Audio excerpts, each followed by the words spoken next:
It is time for It is time for the Mike Hewitt Show. I had a little brain glitch there, Mike. The Renegade River Show for the first year. Yes, but it's the Mike Hewitt Show brought to you by RenegadeRiver.com. I don't know how I start off after that. It's so much fun. Listen, folks, we've got a pretty busy show today. I've got in the house with me is obviously Brian Thomas. And thank you, Brian. Normally, he's the guy that keeps us on path, but it looks like today he's going to be one of the people that joins in making the mess of it. Right. See, it's the new year, and we have these little files in our computer, Yep. and they all have to be extended to the end of the year. And I'm finding out at the last minute all this stuff, like your bumper music all showing up orange means it won't play. So at the last minute, I'm tweaking all this stuff. So in the process of tweaking, my brain goes off in left field. So. Yeah, he looks like Uhura on Star Trek back there, where hands are going everywhere trying to control what's going on. Listen, also with us is Matt Wiedenhoff, or as I often call him, Ludwig von Wiedendorski. Good morning. And in a moment, we'll be joined by Pete Hoekstra. In fact, I see the lights flashing. And then Brian, you got to see this, folks. Brian darts out the door like someone announced there was donuts for free in the other room or something. And I'm assuming he's grabbing the line to get Pete Hoekstra on the phone with us. And so Pete Hoekstra, as you all know, he's been a guest on the show a number of times. He's a former congressman for the 2nd District, and he's also the former chair of the House Select Committee on Intelligence.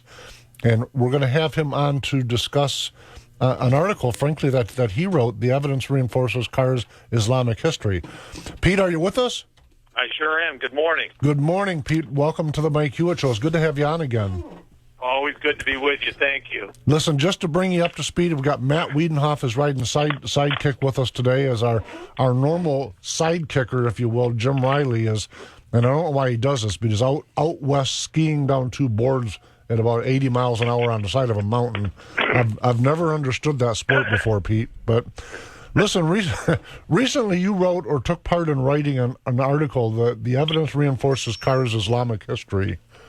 And I got to tell you, I read the article, but I've been trying to read a lot on this topic. And the way I'm trying to set up the question a little bit. When I read articles or watch news reports on the Muslim Brotherhood, frankly and candidly, that organization scares me. And so now when I'm reading the Council on American Islamic Relations, which is what CAIR is, CAIR, there's a connection between those two organizations? Is that what you're saying? Yeah, there is. There's a lot of evidence that, this all started, and, we've been looking at the Investigative Project on Terrorism. We've been looking at CAIR, the Muslim Brotherhood, and other organizations for years. But really the strategy, who is the Muslim Brotherhood? This is a radical jihadist organization founded 1920s in Egypt. And they really are the springboard, the mother organization for all of the radical jihadist thinking that is out there today. And, so they engage in a lot of different strategies, one of them which is violent jihad. Right. Okay. But the other one is the stealth jihad. This is where they, develop front organizations to legitimize their grievances, their complaints, their strategy, and those types of things to kind of pave the way for, for Islam, radical Islam, to move forward and establish a caliphate. And so one of those organizations that clearly is tied in legal documents, court cases, and those types of things as being a front organization for the Muslim Brotherhood, for Hamas and Hezbollah, is CAIR, C-A-I-R, Council on American Islamic Relations. And, it's been a very effective organization in trying to, they're the ones that after a terrorist attack, they will be the first ones that mainstream media will put on TV and say, hey, the Islamic community feels your pain. We express our sympathy. The second thing that they will say, we now have to, we really have to worry about Islamophobia, because after any one of these attacks, the actions against Muslims in America is something we've really got to be concerned about. So they actually turn it around and say, hey, we're going to be the victims of this. And then the third thing they say, oh, and by the way, really the attacks, they're really a result of American foreign policy. It's your own fault. So, it's a very interesting and sometimes very effective messaging. It is. Listen, as I recall, back when Egypt was going through its tumultuous time, the Arab Spring, etc., the United States, through the Obama administration, gave the Muslim Brotherhood a lot of money. And at the time, there was folks like probably you, but certainly me, saying, what are we doing? It's like we're funding the enemy. Am I wrong? Am I being shrilled to say that? Oh, no, that's exactly right. What the United States government did under this the Barack Obama, Hillary Clinton regime did is they embraced the Muslim Brotherhood. And so you go into Egypt back in 2009, 2010. The president gives a speech there in 2009. Many people remember that speech. And, sitting in the front row is the Muslim Brotherhood. That's a very powerful signal to the Middle East and to the groups that were opposed to Mubarak in 2009 that this administration was changing America's position. The right. change in America's position was no administration had ever engaged with the Muslim Brotherhood before. This administration was sending the signal, we're ready to engage with the Muslim Brotherhood. We believe that if we engage with the Muslim Brotherhood, they will change their radical tendencies. They will be a group that we can work with towards furthering effective and productive change in the Middle East. And how wrong we were. We found out what happened when Mubarak was gone and the Muslim Brotherhood started running and took over the control of the government in Egypt. It was a disaster. Thankfully, the military powers to be in Egypt, revolted along with the people in the streets and threw the Muslim Brotherhood out. But before this administration started recognizing some of its mistakes, it engaged with the Muslim Brotherhood and radical elements in Libya and overthrew Gaddafi, and we see where that has ended up. Libya is now a failed state. It is an exporter of weapons, fighters, and arms to an ideology to the Middle East and into Europe. And finally, they were going to overthrow Assad, but by the time that they, halfway through the process of overthrowing Assad, perhaps they recognized the mistakes they've made in Egypt and Libya, and they were doing the same thing in Syria. As a matter of fact, many of the people that we armed to overthrow Assad became the core and the beginning of ISIS. Absolutely. And so, it's been one disaster after another. The Muslim Brotherhood has never changed their behavior. They've seen this as an opportunity to move their agenda forward, and it's exactly what they've done. What's fascinating about it, Pete, is that history always repeats itself. And again, I'm not trying to be shrill when I say this, folks, but when you look back at World War II, and many of the Islamic states joined with Nazi Germany, and it was through the Muslim Brotherhood that took place. It's the same group we've been fighting for decade after decade. But the one thing the Obama administration are masters at doing is changing the dialogue when they don't like how the dialogue is going. And I say that even with my own show today, between when I scheduled with you to be on, and now we've had the gun drama pop up with his idiotic executive orders. And then it dawned on me, wait a minute, he's trying to change the dialogue from exactly this. That's the whole point of the gun executive orders, is to get what he didn't like on the news off the front pages. And, right. And there's no question what we're really dealing with. And Pete, I honestly don't understand how it is that he seems to comfort the enemy and push away our allies. I don't get that at all. Well, I mean, like I said, he had a fundamentally different approach on foreign policy. Radically changed the direction of American foreign policy. And dramatic change like that in foreign policy doesn't work. It's left the U.S. isolated. It has left the world with a huge vacuum in terms of international leadership that's being filled by all kinds of different activities. Russia's trying to move in certain areas. China's trying to move in other areas. In other parts of the world, the vacuum is being filled by uncertainty and violence. Vacuums will be filled. Stability is replaced by violence. What's interesting, though, Pete, is that he, as candidate Obama, railed against what he referred to as nation building.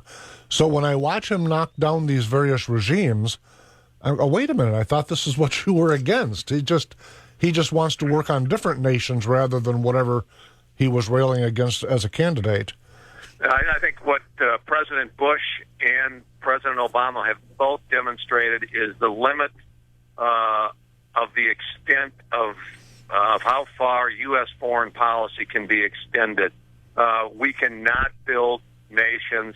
The process is one of gradual evolution, and any time the United States or other people go in and foment a revolution, it's highly unlikely that the outcome is going to be very, very positive. We saw that in Iraq. We have now seen that in Egypt, and we have seen it in Libya and Syria. Matter of fact, this president has been more aggressive in going in and promoting regime change than what President Bush ever envisioned. Listen, I'm with you on that. I think that both were misguided, and I don't mean this as a partisan statement, but when I looked at what Bush's activities were, even though they're contrary to my belief, I could at least sit down and say, I get it. I see what the end vision is. I understand why he's doing what he. Well, we may, or this will be an ongoing and a long debate. We may have had a chance to be successful in Iraq if this president hadn't pulled all of the U.S. troops out of Iraq. We'll never know the answer to that question. But what we do know is that the strategy as executed by this president in Egypt, in Libya, and in Syria, that all three of them failed miserably, and that this is not one where this administration can go in and say, well, wait a minute, we had a plan to bring stability to Libya and to Syria. Someone else came into office and they changed it. Both of those countries have the changes that they've gone through have all been orchestrated by this administration from the beginning to where we are today, and there's been no one else that's been meddling with it. This president is going to hand off to the next president chaos in Iraq, chaos in Syria, Libya, and who knows where this whole Iran-Saudi Arabia thing is going to go and how that's going to spin out of control in the next 12 months. The only thing a person can predict is that it's not going to end well. Listen, let me take you in a slightly different direction for a minute, if I might, Pete. One of the only things that Tip O'Neill ever said that I agreed with was that all politics is local. And so I say that because I'm still considering Carr, but I'm wondering what impact that they have domestically in the state of Michigan. Oh, I think they have. They're very effective in terms of orchestrating the debate and those types of things in the state of Michigan. And so one of the things that we're working on at the Investigative Project on Terrorism is really identifying, the internal threats to the United States. Not, again, I'm not thinking that they're planning violent terrorist activities. What they're doing is they're undermining our values and those types of things. So this is a project that we're working on, to answer some of the questions about CARE, and similar types of organizations, and why these organizations are so dangerous to the continued livelihood of the American dream. It's kind of like we talked about last week on the show. The Yale Law School now has a Sharia law center, compliments of the Prince of Saudi Arabia. And I put these things all in the same boat, underlining what you just said, is that, I mean, I don't have this panic that's going to become an immediate Sharia law thing, but it's like the ever-ending slow drip that alters a culture. And so as Americans, we need to pause. And by the way, I don't have Islamophobia, but I think as a culture, we need to pause and say, listen, we need to know where are we, where have we been, and are we sure that's the direction we want to go? And if we don't have that conversation as a society, I think that we'll put ourselves in peril. Yeah. See, I'm not going to judge Sharia law other than saying Sharia's law is fine for those who have a culture, a society, a nation state that have decided to embrace it. I don't agree with it. But I'll tell you one thing, it's totally inconsistent with American values. Right. And that's, and I'm all about building American values and American freedoms and those types of things. But I'm not in favor of promoting, systems of law or belief that run contrary to what is enshrined in our Constitution and to our 200-plus years of history. Absolutely agree with that. Pete, listen, we're out of time for the segment, so I've got to let you go. But before I do, I still want to promote your book a little bit. Can you tell folks where they can find it and the name of it? Yeah, they can find it on Amazon. It is Architects of Disaster: The Destruction of Libya. It takes you through the story of this president's strategy of embracing radical jihadists and grasping defeat out of the jaws of victory. So it's available on Amazon, Architects of Disaster, The Destruction of Libya. It is also available in local bookstores in Holland, Grand Haven, and Muskegon. Listen, I got to tell you, folks, I've read it. It is a very, very easy read, but it's packed with information. And as a writer, Pete, I congratulate you. You did a wonderful job on that book. Well, thank you. All right, sir. Pete Hoekstra, thank you very, very much for joining us. And by the way, Happy New Year. Yeah, Happy New Year to you. We'll look forward to having a good year in 2016. Thank you. Absolutely. Folks, we'll be right back with Paul Mitchell. We'll be here. This is News Talk 1090, WKBZ. The Mike Hewitt Show, brought to you by RenegadeRiver.com. Hey, you did a really great job that time, Brian. Yeah, I had a reboot. You had a reboot the brain. That's the first year of the reboot. Listen, folks, on the line with us is Paul Mitchell, who's a former chair of Michigan's Faith and Freedom Coalition. And that's the organization. It does a whole bunch of things, but this past year, you and that organization, as I understand it, were the spearheads in defending us against the ballot initiative that sought to dramatically raise gas tax, etc. And I invited you on today for a handful of reasons. First off, as I understand it, you're a congressional candidate now, and at the same time, I'm listening in Lansing to some folks floating the idea of raising the gas tax that they just raised on their own as a state legislature. So all of that being said, welcome to the show, and tell me what you think, Paul Mitchell. Hi, Mike. Happy New Year, sir. Happy New Year to you. The joint resolution that was proposed and I saw over the holidays would increase the sales tax from 6 to 7%. I'm referring to it as son of Proposal 1. Sure. And I think it's reflective of the failure of our elected leaders to respond to the will of the voters. They said no. They said no in resounding fashion, and yet there are still some in the legislature that think maybe we should put this out there to consider. Now, as I understand it, tell me if I'm wrong, but the way I understood the first proposal, the ballot initiative, is that it included a sales tax increase. Now, the voters said absolutely not, stop it, don't ever think about it, 81%. Right. And so the legislature went ahead and advanced the gas tax, and now this would be a little bit more than the other half of what failed. That's correct. And what they would do is repeal the road deal they recently passed that, frankly, as a lot of the voters that they recently approved that a lot of the voters are dismayed with to begin with. And if you read the statements made by some of the sponsors, the reason they're proposing this is they're nervous about having to deal with a budget reallocation of $600 million, and they don't think there's going to be enough money for their future obligations. The reality is their families are worried about paying their bills meeting their budget every week and every month. So they should deal with the same reality everyone else has to deal with. To me, it's just an amazing thing.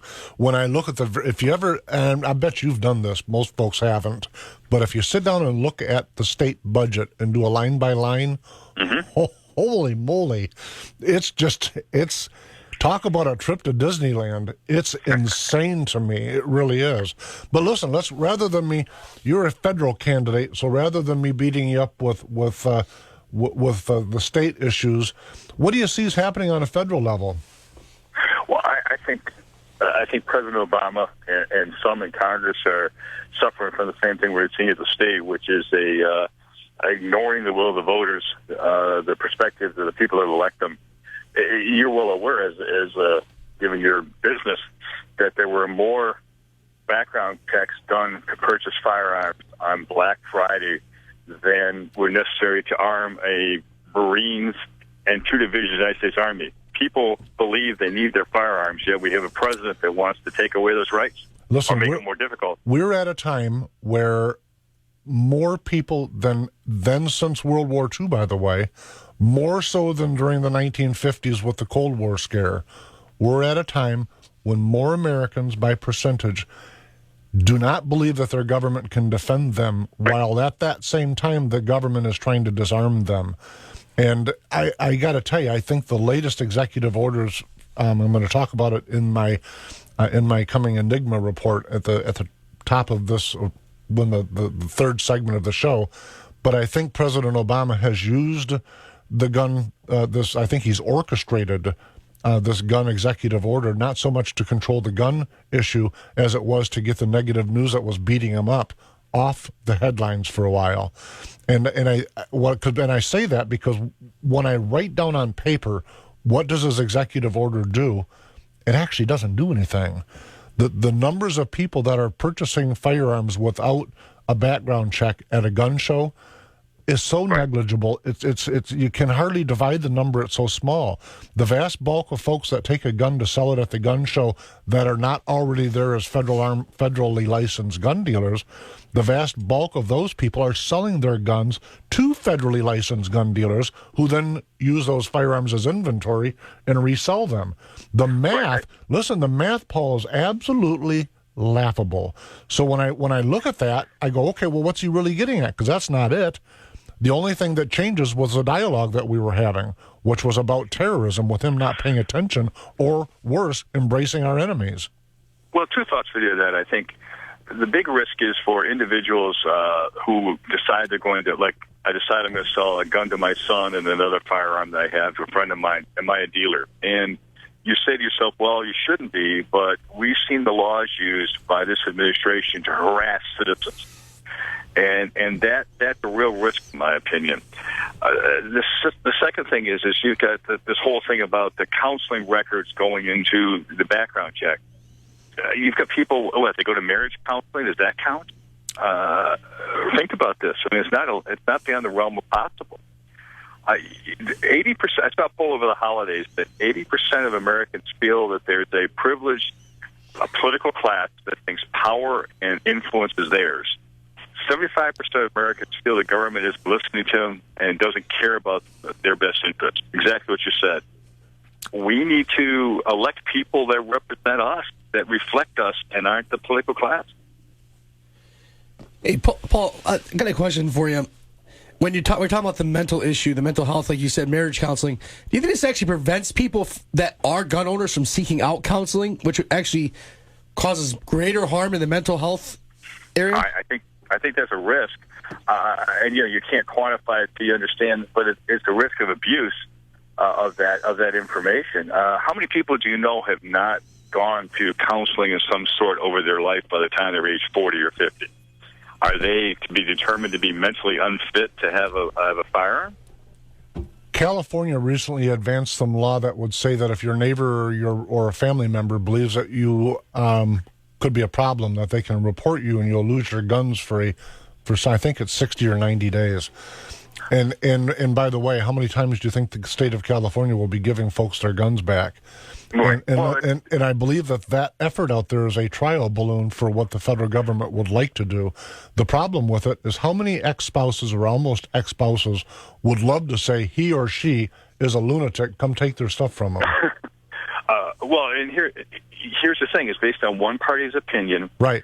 They take away your constitutional rights without due process. Think about this. That's extraordinary. It is extraordinary. It's fearsome is what it is. It is not the America that you and I grew up in, Paul. Well, it's not. I'm working very hard to represent the 10th district, which is northern Macomb County and the thumb out here. And I can tell you that the opinion out here is that they're not taking our guns. That's not happening. No, I think that's a line that dare not be crossed, to be honest with you. And I'm not trying to be shrill on that, but I talk to folks every single day, and folks, they're normal.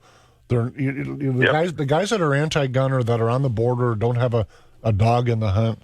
They think, okay, you're right wing nuts. Listen, a third of my traffic that comes into Renegade River, a federally licensed gun shop that does background checks, are Democrats.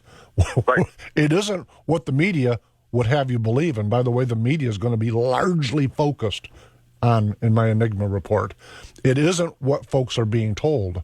And in truth, a very large percent of the Democrats that come in my shop and buy guns from me are educators. Sure. Now, that's not something they want you to think about either. You're absolutely right that it's a smokescreen, and you've got this going on at the state level and the federal level. At the state level, we're talking about like this joint resolution. Meanwhile, we have an educational crisis in Detroit and a water crisis in Flint, and you've got people putting in crazy, joint resolutions to revisit something that was soundly defeated. When you say we have an educational problem in Detroit, let me define that for listeners.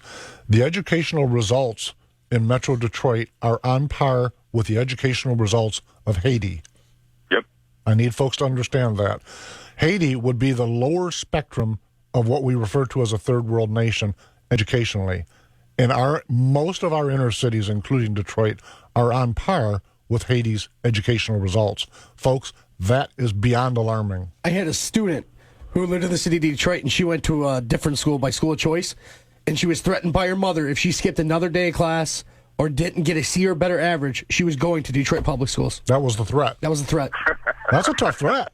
That's worse than the old days of getting beat with a switch. and we chuckle about it, but think about it. That's a huge threat to our economic well-being, to the future of this country, that we failed to educate our children effectively. We have part of the problem with that, and this is my opinion, but it takes a lot of love and a lot of work to say no. And that part seems to be something that folks don't do with their kids enough anymore.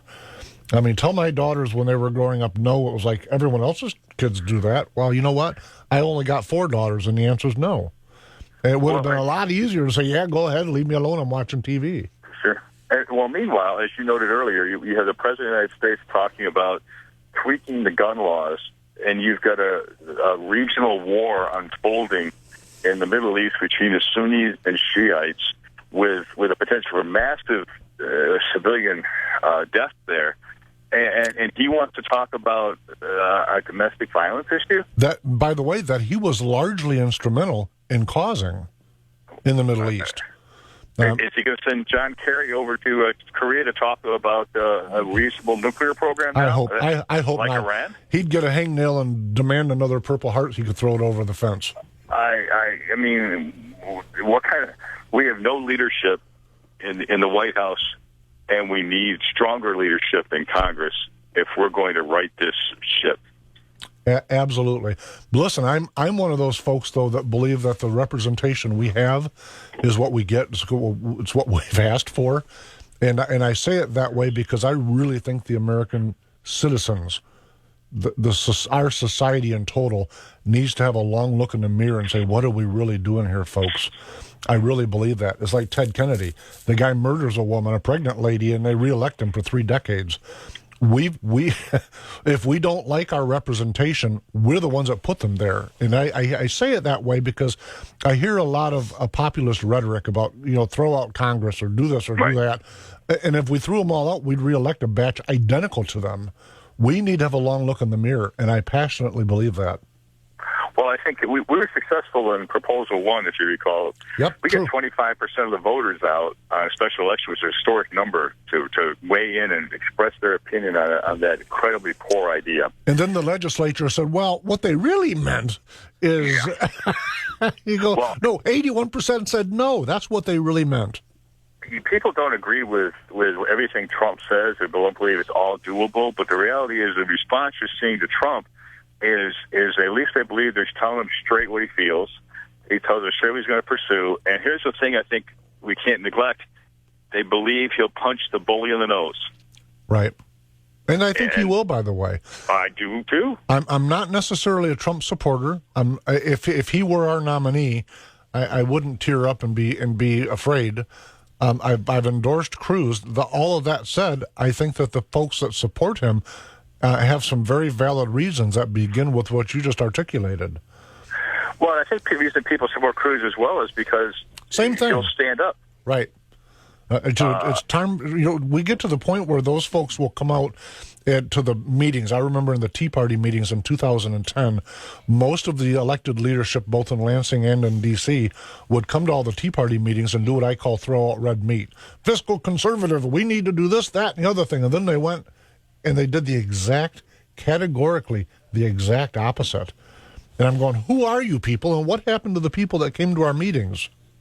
Well, they think no one's watching. I'm watching. And part of that is our fault. Well, and part of that's our fault. You're right. Right. That, the American people, sometimes they think their sole responsibility is occasionally go to the polls.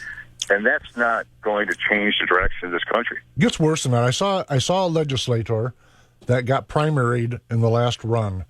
And that legislator had a poll done in the legislator's district. I'm being candid and not couched because I don't really want to get into who, what, and all of that. Sure. Polling was done on the issues of the time within that legislator's district. Honest polling, by the way, not media polling. And in the electorate in that state house district, the electorate was overwhelmingly opposed to everything that legislator had done. And then they reelected that legislator by 74%. And you go, what, really? We need to wake up and pay attention. In part because that legislature had the temerity to put out mailers talking about, talking all around the things they had done and, frankly, misleading the voters. Right. Let's be honest about it. When I grew up, a bold-faced lie was just that. It was a bold-faced lie. That's right. I believe you run on what you've really done. You run on what you really stand for, and if people don't want that, then be mature about it. Go home. So tell me, in your race, are you the lone primary candidate? Tell us a little bit about your race that you've got going on right now before we run out of time, Paul. Yeah, there are 2 other candidates that have announced. One is a sitting state senator, and the other one's a former state senator. Okay. I'm the only one that, in my opinion, comes from the real world. Right. And hasn't spent their life and a majority of their adult life in politics. And as you know, in the current political environment, that has some mileage. Let's be honest about it.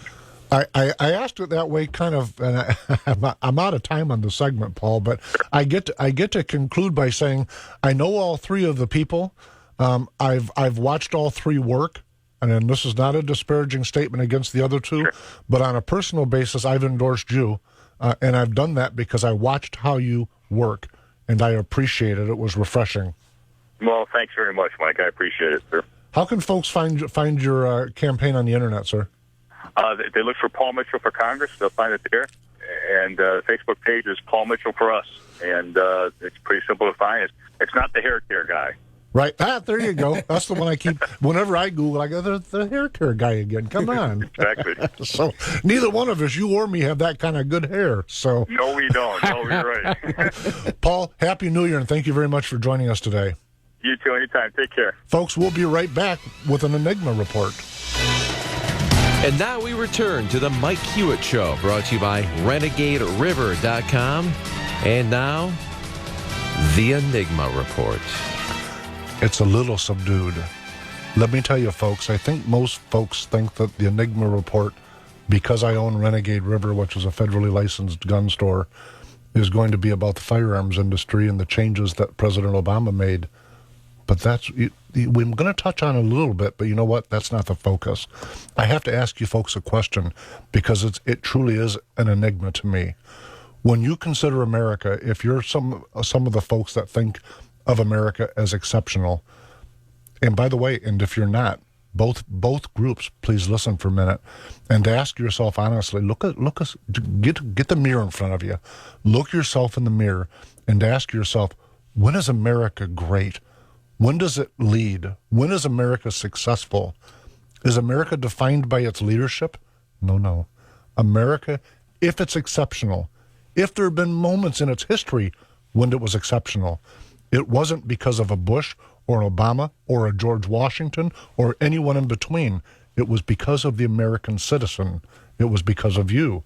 The only time America is successful or America is a leader is when its people are successful and leaders. And when I look at what's going on in our world right now, and I pause and I think about last year with almost 48% of the babies born in America go to unwed mothers. We've got schools around us that provide 3 meals in a day and a doctor. They're public education schools. What are the parents' jobs? What are we doing, folks? What are we doing with our country? That is an enigma to me, that we can stand back and know that President Obama come up with this executive order over guns solely and only to get the negative news about terrorism off the front page. What are we thinking? When we see an article was written about me, not about me, about guns, they came and interviewed me. What was the headline on that, Matt Wiedenhoff? Impulse buys? Impulse buy with a question mark. Impulse buy. Folks, that has nothing to do with it. You don't come into a firearms store and make an impulse buy because you're going to be there quite a while doing paperwork, getting a federal background check done. You just not like buying a hat or a pair of socks. Those things are insulting to me. They really are. And I'm not going to get into which one. It doesn't make a difference. I had a local TV news interviewer come out to Renegade River and interview me recently. Okay? It was a 40-minute interview that they boiled down to 1.13 minutes. I get time. I understand it. I'm in media myself. What they did, first off, he left out what I perceive to be the good parts, but let's say we have a honest, different opinion. Somewhere during that 40 minutes, I laughed. Yes, I did. I laughed. But it was something that was funny. It wasn't out of place. But where it got to be a little bit out of place is when they cut that clip with me laughing out and put it at the beginning of the interview before you got to see who I am or where you were at or anything. And I'm watching it going, this is really clever stuff. This is how we've gotten in America from a time when we used to have high school rifle clubs and people were taught firearm safety to the point where eating your Pop-Tart into the shape of a handgun is cause for expulsion.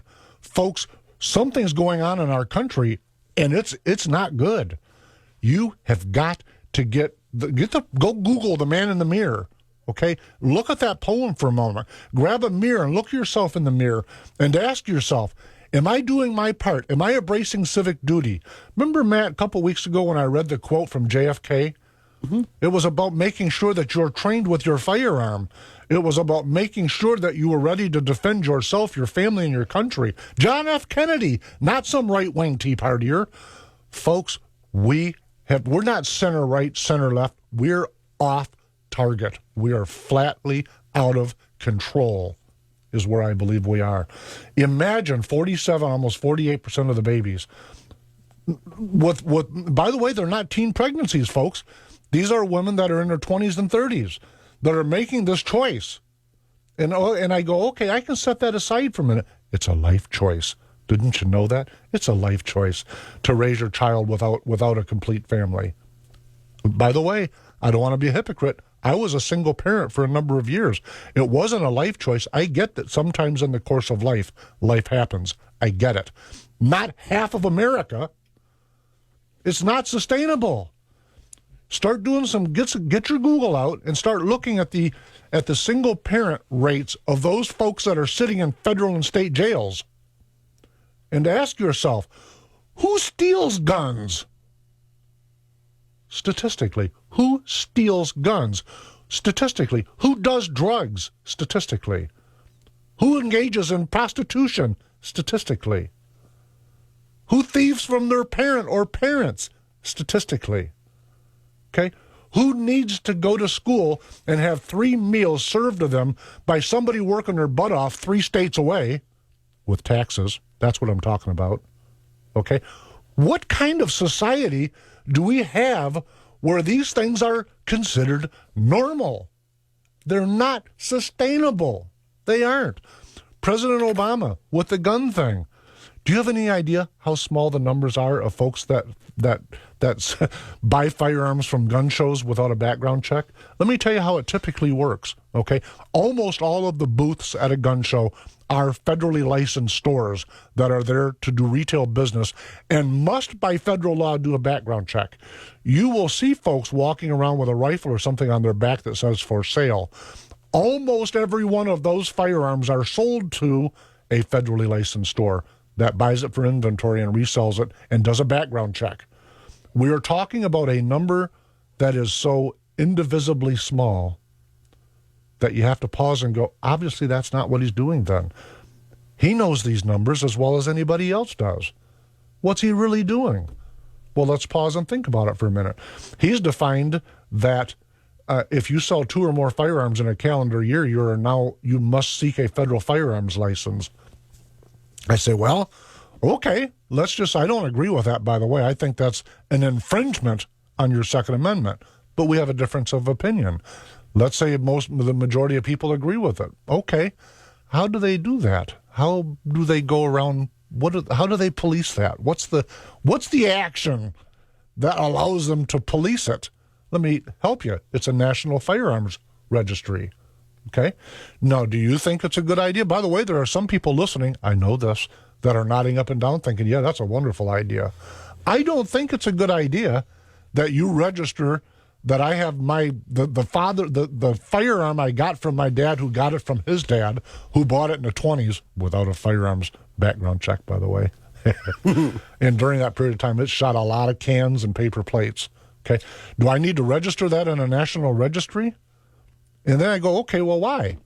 Why is it so important that our government is going to spend a couple $2 billion, literally, to create a national registry? Not to mention, he's openly talked about creating the size of ATF. We need a lot more federal employees. That's a really good idea. Our government isn't big enough now. Let's inject some more hot air into it. And I go, okay, well, 2 firearms a year, which can be done in one trade, by the way. Most of the folks that are doing these things are old wrinkly guys like me. It's nonsensical until you say, what would be the purpose of spending $1 billion on a national registry for firearms to make sure everyone knows that you inherited your grandfather's 22? What's the purpose of that? Is it really to make sure that someone doesn't make a trade with his buddy over 2 handguns? Does that sale also include, like, I've sold 2 to your store? Yep. So now I'd have to go get a license? I don't think so, because I think he likes federal firearm stores. Ooh. And I've had people on Facebook, by the way, say to me, why are you complaining? It just means you're going to make more money. No, it doesn't, folks. This is not about money. This is about what America is going to decide it's going to be. He loves to say that we're the most gun-violent state in the world. It's just not true. It's absolutely not. It's categorically, it's not, by the way, it's not even a difference of opinion. It's a bold-faced lie.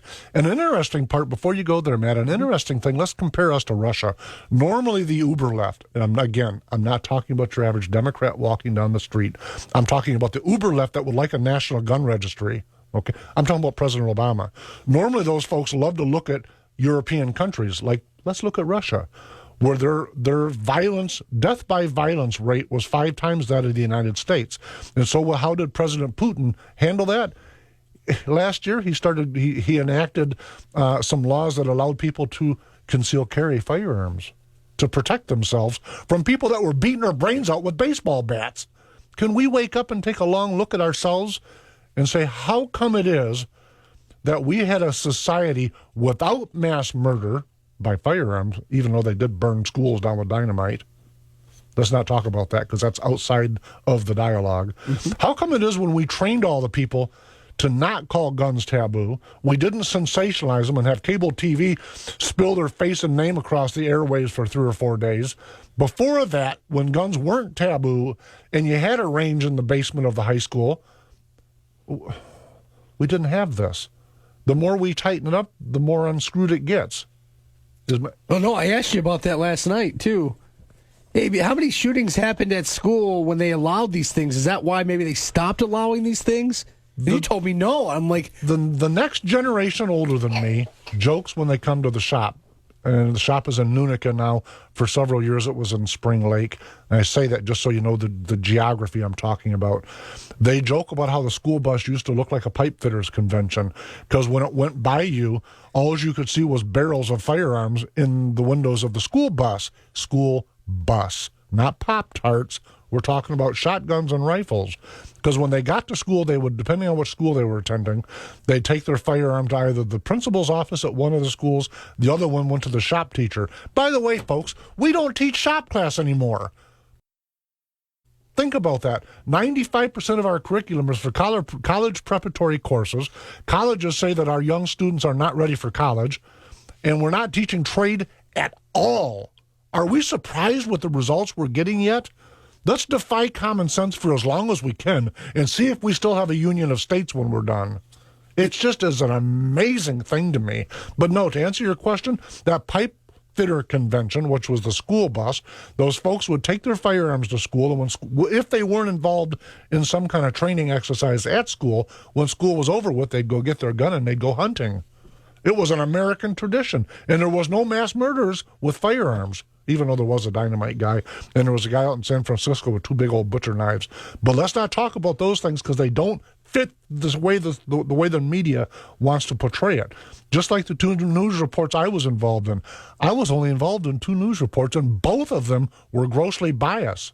Impulse buy with a question mark. Buy. That really disgusted me when I saw that, Mike. I went, that's the article title? I didn't realize it had been up there for, a week. Or a wild laugh as they announced President Obama's executive orders. Now think about that for a minute. That's not what happened. It was a bold-faced lie. It wasn't a difference in opinion. It was a lie. It was designed to cause you to think in a different way than America has thought for over 200 years. We're changing, but we're allowing it to happen. And the proper antidote to allowing it to happen is to start informing yourself. Pay attention, please. Things are changing, and they're not for the better. One of the things you told me yesterday, which was interesting, I hadn't thought of, was about the one gentleman who actually sells guns that he's collected over his lifetime, almost like an investment as supplemental income. That's what he does. He's got a very large collection. He's never shot anybody. I don't know how that happened. All of his guns must be broken. He's got a very large collection. Now he's cashing them out because he's almost 80 years old, and he's using it exactly as you just said, as a supplemental income. Guns that he paid $50 for in 1960, some of them are now worth $1,000 and $1,500 because they're collector's items. They weren't evil. They were a collection. It's like buying little blocks of gold. That's how I see it. Listen, if you want to know what Renegade River's all about, go to renegaderiver.com. If you want to tell me I'm crazy, you're welcome to do that at Talk Mike Hewitt. That's on Twitter, or you can come to /The Mike Hewitt Show on Facebook. Find us also at themikehewitt.com. Thank you very, very much for listening. Please help us change America. We've got some problems, folks.